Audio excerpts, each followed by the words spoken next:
Oi, meus amores, que bom encontrar com vocês. Vamos estudar mais um pouquinho? Estamos estudando o Livro dos Espíritos, segunda parte, ou parte segunda, que trata do mundo espírita ou mundo dos espíritos. Estamos no capítulo 1 dos Espíritos, e nesse capítulo já foi abordada, a origem dos espíritos, como é que seria esse mundo normal primitivo, se é o mundo da matéria ou se é o mundo dos espíritos. Foi abordado já a forma dos espíritos, já foi questionada sobre a existência desse envoltório, desse corpo espiritual que é o perispírito. E vamos recordar, antes da gente dar continuidade ao nosso estudo, que na verdade Allan Kardec está, através dessas perguntas, buscando, por meio das conversas com os espíritos, o conhecimento ou o entendimento deste outro mundo, dessa outra realidade que está sendo apresentada. Até então as pessoas entendiam como sendo o mundo real, simplesmente aquilo que era perceptível pelos sentidos, aquilo que era palpável, aquilo que era matéria. Vamos lembrar também que até pouco tempo antes de Kardec, uns 200, 300 anos antes, acreditava-se que a Terra era o centro do universo, que o Sol girava em torno da Terra. Então é um mundo novo que está sendo investigado. E quando chega no trecho que nós vamos conversar hoje, ele já vinha questionando uma série de situações em torno da origem, da essência dos espíritos.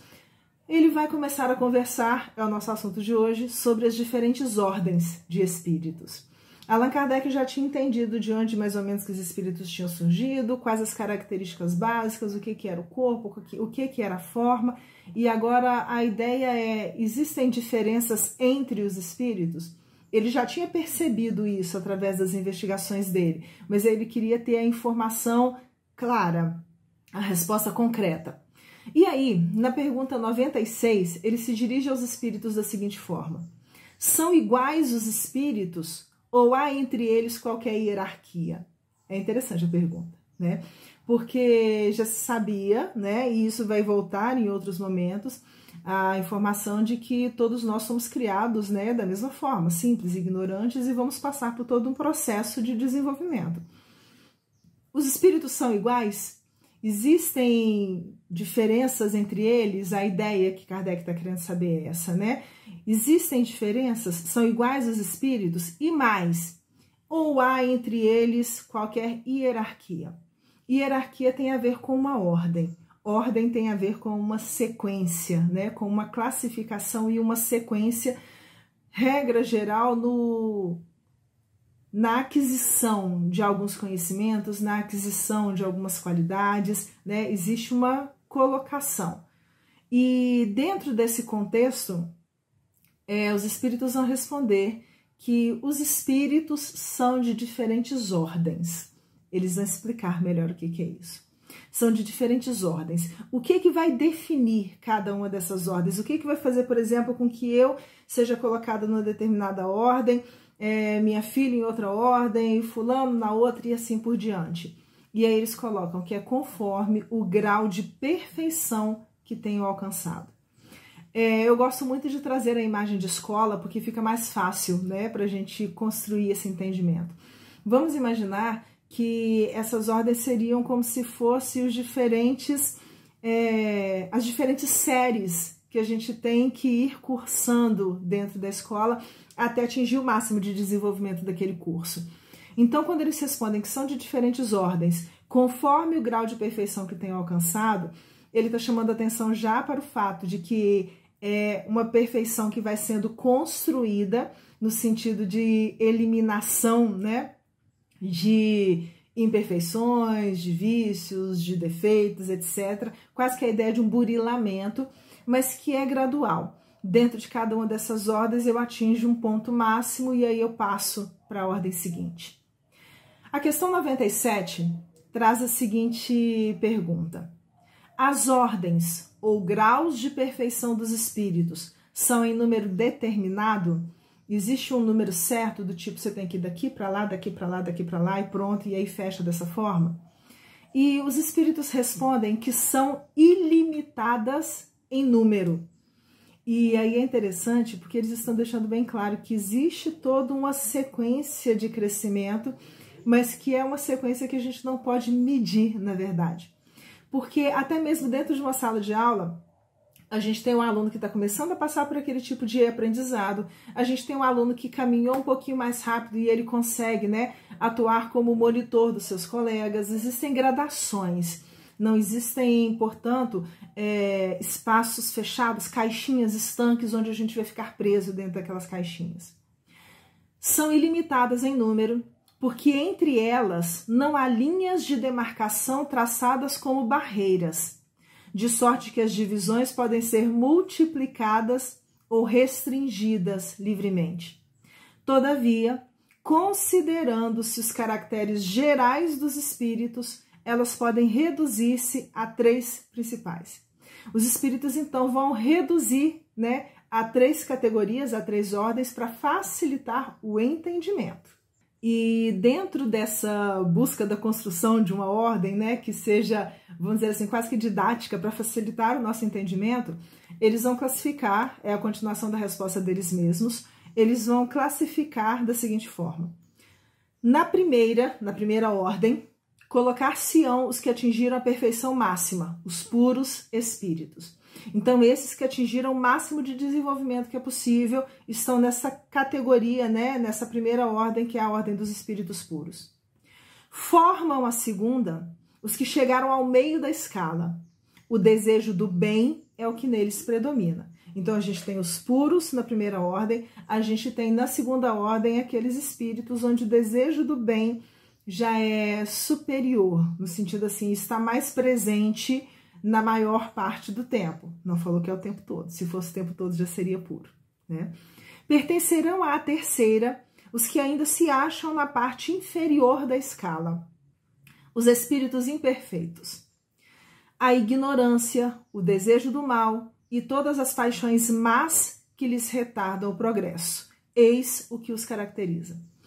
Então, a gente tem na primeira ordem os espíritos puros, na segunda ordem os espíritos em que o desejo do bem predomina, e na terceira ordem, os espíritos que ainda têm como característica principal a ignorância, o desejo do mal e as paixões más. Acho que vocês já conseguiram notar que a gente está ainda, na grande maioria do nosso planeta, exatamente nessa categoria de espíritos imperfeitos. Nós ainda oscilamos muito.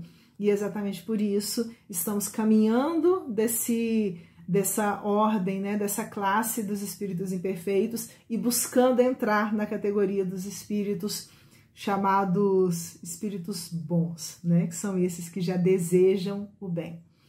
É comum em um único planeta, pelas necessidades de crescimento, que possam existir ao mesmo tempo encarnados espíritos das 3 ordens ou de 2 ordens, isso daí é comum. Até porque mesmo no planeta onde os espíritos imperfeitos estejam mais presentes, existem aqueles que já estão saindo dessa ordem e existem também espíritos que vêm, né, com a missão de auxiliar no desenvolvimento daqueles que aqui se encontram. Questão 98. Os espíritos da segunda ordem, para os quais o bem constitui a preocupação dominante, têm o poder de praticá-lo? Já que esses espíritos da segunda ordem, né, a preocupação maior deles é da prática do bem, eles têm também o poder de praticar esse bem? Porque existe o argumento do tipo, eu quero bem, mas eu não tenho condições à minha volta de praticar, né? Existem pessoas que usam esse tipo de argumento. E aí os espíritos respondem o seguinte: cada um deles dispõe desse poder, de acordo com o grau de perfeição a que chegou. E isso é muito interessante. Por quê? Porque mesmo sendo um espírito imperfeito, em algumas situações, se eu quiser, aliás, na maior parte das situações, se eu quiser, eu posso exercer, praticar o bem. Eu pratico o bem quando eu estou dentro da minha casa e eu lido com boa vontade para com as pessoas que fazem parte da minha família. Isso é um exercício de prática do bem. Não são somente aquelas grandes ações que têm como objetivo, vamos dizer assim, quase que mudar o panorama da humanidade. Não. Dentro de cada campo de atuação, dentro de cada espaço onde eu sou colocada, a possibilidade de fazer o bem sempre existe.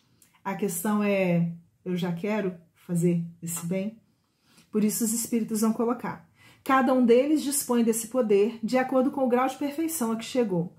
Assim, uns possuem a ciência. Trabalhar para o desenvolvimento do grupo maior da humanidade é uma forma de praticar o bem.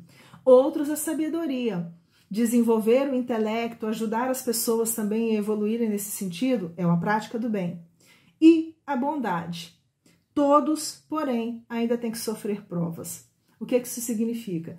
Que o fato de eu ter que resolver tropeços que eu deixei lá para trás na minha vida não me impede de praticar o bem. Para terminar, vamos para a questão 99. Os da terceira categoria são todos essencialmente maus, porque falou lá atrás, né, que são os espíritos imperfeitos, que existe nesses espíritos a ignorância, o desejo do mal e que as más paixões, né, que retardam o progresso, todas essas questões que retardam o progresso fazem parte da vivência desses espíritos. Os da terceira categoria são todos essencialmente maus? E aí os espíritos respondem que não. Uns há que não fazem nem o mal nem o bem. Outros, ao contrário, se comprazem no mal e ficam satisfeitos quando se lhes depara a ocasião de praticá-lo. Tem aqueles que gostam, né, que se sentem bem, que sentem prazer em ver o mal acontecendo.